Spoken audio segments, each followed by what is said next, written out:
మంత్రి పదవులు ఖాయమనుకుని ఆశపడ్డ ఈటెల రాజేందర్ డీకే అరణాలు భంగపడ్డారు. ఈ నేపథ్యంలో ఇక ఈటెల రాజేందర్ కు తెలంగాణ బీజేపీ అధ్యక్ష పీఠం పక్కా అని ఆయన అనుచరులు అభిమానులు ప్రచారం చేసుకుంటున్నారు. కానీ అనూహ్యంగా అనేక మంది ఈ పీఠం కోసం ప్రయత్నాలు చేస్తుండగా బీజేపీ అధిష్టానం కూడా దీనిని అంత తేలిగ్గా తీసుకోవడం లేదు.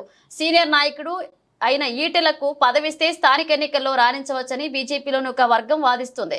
అయితే రేవంత్ సొంత జిల్లాలో ఎంపీగా గెలిచి సత్తా చాటిన డీకే అరుణకు పగ్గాలు అప్పగిస్తే ఎలా ఉంటుందన్న చర్చ కూడా మొదలైంది. రేవంత్ మార్కు రాజకీయాన్ని తట్టుకోవాలి అంటే డీకే అరుణకు పగ్గాలు ఇవ్వాలని మరొక వాదన మొదలైంది. అధిష్టానం పరిశీలనలో కూడా ఈ అంశం ఉందని తెలుస్తుంది. ఇక కేసీఆర్ సొంత జిల్లా మెదక్లో ఎంపీగా గెలిచిన రఘునందన్ రావు కూడా తన ప్రయత్నాలు తాను చేస్తున్నాడు. మంచి వాగ్దాటి ఉన్న రఘునందన్ తనకు అవకాశం ఇవ్వాలని కోరుతుండగా వరుసగా రెండవసారి నిజామాబాద్ నుండి గెలిచిన ధర్మపురి అరవింద్ తనకు మంత్రి పదవి రానందున బీజేపీ రాష్ట్ర పగ్గాలు ఇవ్వాలని కోరుతున్నాడు.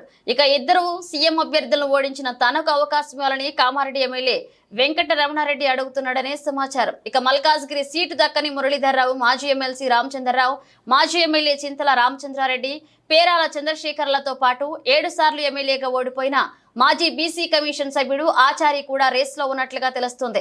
మరి బీజేపీ అధ్యక్ష పదవి ఎవరిని వరిస్తుందో వేచి చూడాలి.